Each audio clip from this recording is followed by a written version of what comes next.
Selamat pagi teman-teman, kita berjumpa lagi ya dalam video pembelajaran online masih tentang remuneration ya. Jadi mengenai salary grading. Tadi saya sudah cerita mengenai syarat dan kemudian juga tujuan kebijakan remunerasi untuk attract top talent, meningkatkan mutu SDM dan juga menjaga mengelola biaya pegawai. Nah di dalam slide berikutnya ini saya ngasih satu filosofi ya mengenai pemberian gaji dan bonus ya, filosofi pemberian gaji dan bonus.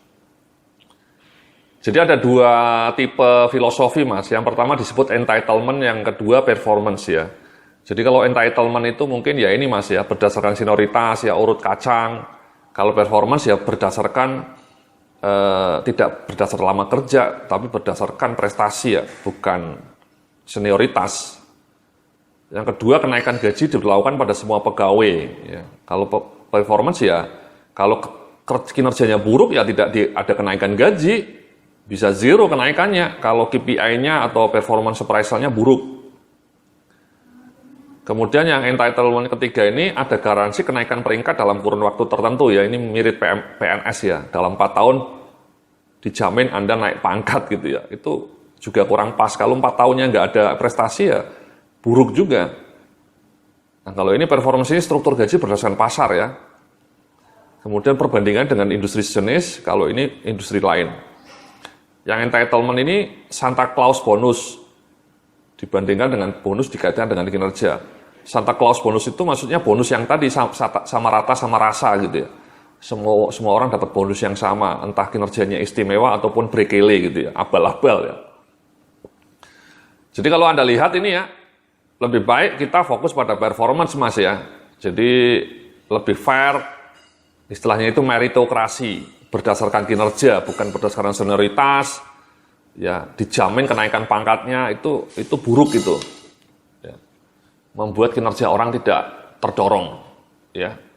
Karena ada sebuah riset dalam teori ekonomi, kalau Anda memberikan insentif yang sama kepada semua orang tanpa membedakan kinerjanya, lama-lama orang yang berprestasi tinggi akan makin malas untuk punya prestasi.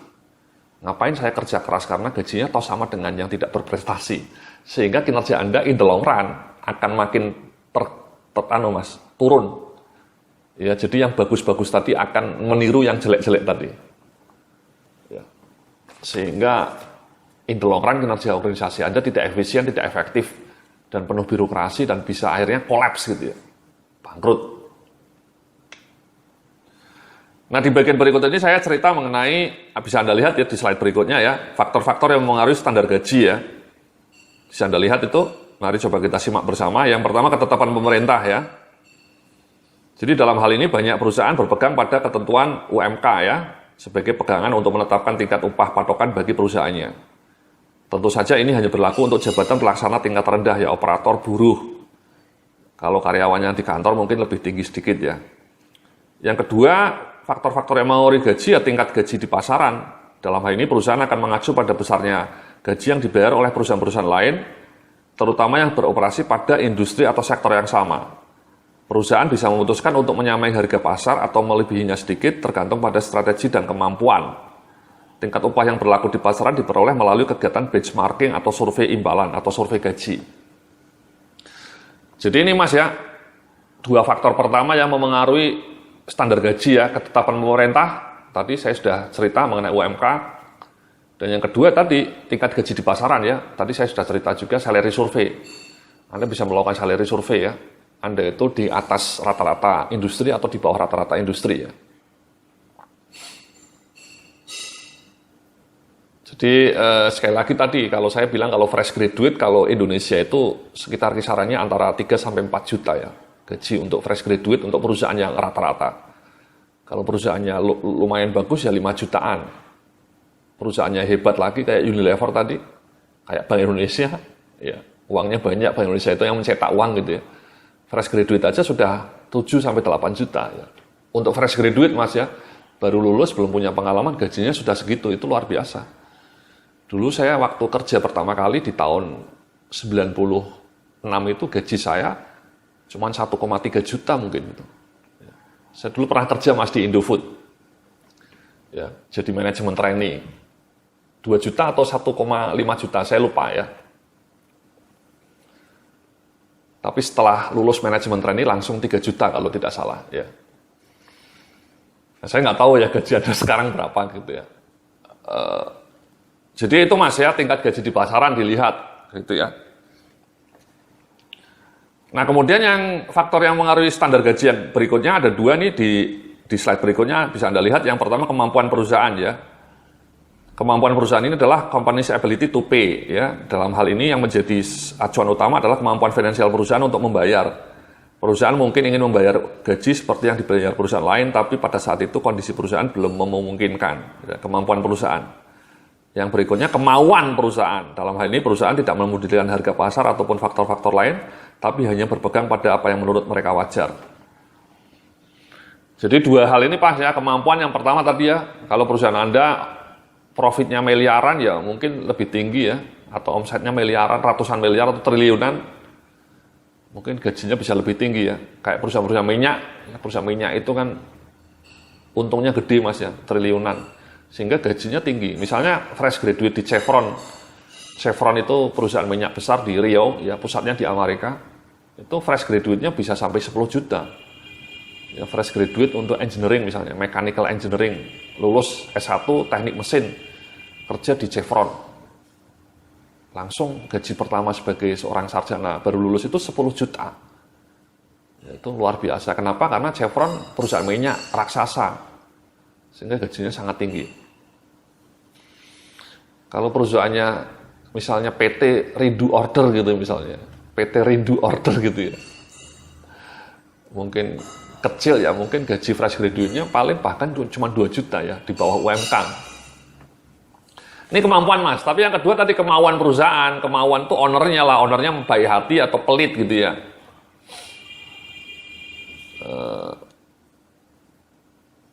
Kalau pelit ya repot ya. Misalnya kayak Bank BCA itu besar skalanya, luar biasa. Oh, ya gajinya profitnya juga triliunan gitu ya. Tapi gaji karyawannya ya tidak tinggi-tinggi amat ya. Gaji karyawannya istilahnya tidak semewah Unilever misalnya. Bonusnya ke karyawan juga tidak sehebat Telkomsel misalnya. Karena mungkin tadi filosofi pemilik BCA ini efisien ya. Bahasa lainnya pelit gitu ya. Bahasa canggihnya efisien. Padahal profitnya sudah sampai triliunan ya. Jadi seperti itu Mas ya, kemampuan dan kemauan perusahaan. Yang berikutnya adalah ini Mas, ya bisa Anda lihat di slide berikutnya. Faktor-faktor yang mengaruhi standar gaji juga kualifikasi SDM yang dicari. Kualifikasi SDM yang digunakan oleh perusahaan sangat ditentukan terutama oleh tingkat teknologi yang digunakan olehnya dan segmen pasar di mana perusahaan tersebut bersaing. Yang berikutnya tuntutan pekerja. Tuntutan pekerja akan menentukan pula tingkatan imbalan yang dibayar perusahaan. Tuntutan pekerja dan kemampuan perusahaan biasanya akan dipertemukan dalam meja perundingan dengan cara musyawarah atau tawar-menawar. Jadi yang berikutnya ini kualifikasi SDM ini Mas, ini kunci nih Mas ya. Memang misalnya kalau Anda mencari programmer itu biasanya gajinya lebih tinggi karena selangka, profesi langka, programmer. Ya, jadi langka. Jadi karena langka susah nyarinya dan mahal. Anda bersaing tidak hanya dengan perusahaan Indonesia kalau Anda mencari programmer yang bagus. Karena banyak programmer Indonesia sekarang yang kerja di Singapura. Apalagi ini sudah ada masyarakat ekonomi ASEAN ya. Tenaga kerja Indonesia bisa ke Singapura, tenaga kerja Vietnam, Malaysia, Singapura juga bisa ke Indonesia. Sepanjang perusahaan Indonesia bisa sanggup membayarnya Mas ya. Kita nggak usah takut juga ya. Maksud saya orang-orang Singapura, orang-orang Malaysia mungkin juga enggan ke sini kalau gajinya di sini tidak tinggi kan begitu ya. Tapi sebaliknya kita juga bisa menyerbu Malaysia, menyerbu Singapura dan itu sudah terjadi ya. Banyak pilot yang kerja di Singapura, maskapai di Malaysia, maskapai Singapura, banyak programmer yang kerja di Singapura, di Malaysia, bahkan di Silicon Valley. Itu namanya brain drain. Jadi orang-orang terbaik, orang-orang hebat malah pergi dari negaranya. Nah sudah, kalau kayak gitu Anda makin susah nyari programmer hebat. Ya, Anda bersaing dengan perusahaan tidak hanya dari Indonesia, perusahaan dengan Singapura yang gajinya mungkin pakai dolar. Ya. Jadi makin langka posisinya ya makin bahaya. Dan ini saya mau ngasih tahu nih Mas, ada sebuah survei dari Boston Consulting Group ya lembaga konsultan dunia yang meramalkan pada tahun 2020 sampai 2025 di Indonesia ini kita akan kekurangan sampai sekitar 40% manajer. Ya, bayangkan. Kenapa? Karena bisnis Indonesia itu tumbuhnya cepat banget karena pasarnya meledak. Ada ledakan kelas menengah. Sebaliknya SDM yang tingkat manajer yang handalnya itu tidak banyak pasokannya. Ya. Jadi kita akan kekurangan manajer sampai 40% kata laporan riset Boston Consulting Group. Ya. Manajer yang andal loh mas ya, bukan manajer yang abal-abal, bukan fresh graduate yang pengangguran itu, tapi manajer yang andal. Apa implikasinya? Ya tentu gaji manajer akan makin naik. Kenapa? Karena permintaannya tinggi, demand-nya tinggi, pasokannya terbatas. Hukum ekonomi mengatakan ketika supply-nya terbatas, demand-nya tinggi ya harga naik. Sehingga gaji manajer itu saya memprediksi di tahun-tahun 2025-2020 gaji manajer mungkin bisa sampai 40 juta per bulan. Sekarang sudah banyak ya perusahaan di Indonesia yang gaji manajernya 40 juta per bulan. Tapi tahun 2020, tahun 2025 akan makin lazim gaji seorang manajer itu 40 sampai 50 juta per bulan. Nah, sanggup nggak perusahaan Anda ini? Ya. Jadi kualifikasi manajer itu makin langka. Ya. Dan yang pertama itu ya manajer. Yang kedua posisi teknik engineering. Di Indonesia ini penganggurannya sarjana S1 yang menganggur itu sekitar 400.000 mas. 400.000 sarjana S1 itu menganggur. Saya pernah menulis di blog saya, kenapa banyak pengangguran, karena macam-macam ya, salah satunya yaitu tadi, terlalu banyak sarjana yang lulusannya itu sosial, humaniora. Ya, hukum, sospol, ekonomi gitu ya. Padahal Indonesia yang sangat kekurangan bukan sarjana sosial humaniora, yang sangat kekurangan kita itu kekurangan sarjana engineering, sarjana teknik. Ya. Teknik sipil, teknik mesin, terutama teknik elektro gitu ya. Sehingga gaji sarjana-sarjana teknik ini mungkin juga akan makin meningkat sejalan dengan kelangkaan itu. Yang bahaya adalah sudah kuliah 5 tahun di sarjana teknik, tapi ketika lulus kerjanya di bank gitu ya, tidak cocok juga ya mas. Tapi kalau kembali ke tadi ya, jadi artinya kualifikasi SDM yang dicari itu seperti apa? Makin susah, ya misalnya tadi manajer sekali lagi akan makin langka, manajer marketing, manajer SDM, manajer keuangan, manajer produksi, ya, manajer business development itu makin susah dicari, yang handal ya, sehingga gaji mereka daya tawar mereka meningkat, karena pasokannya terbatas. Ini harus diantisipasi mas. Dan yang terakhir tadi ya tuntutan pekerja ya, pekerjaannya demo gitu ya. Demo terus, itu dangerous ya, minta naik gaji, kalau demo terus kayak gitu bisa bubar perusahaannya ya. Tapi itu ya dilemanya harus diatasi ya. Jadi itu mas ya, ada 6 faktor yang mempengaruhi standar gaji. Yang pertama ketetapan pemerintah tadi, yang kedua tingkat gaji di pasar ya, yang ketiga kemampuan perusahaan, yang keempat kemauan perusahaan, yang kelima kualifikasi SDM yang akan dicari, dan yang terakhir tuntutan dari pegawai atau buruh. 6 faktor itu yang akan mengaruhi tingkat gaji di perusahaan Anda. Ya.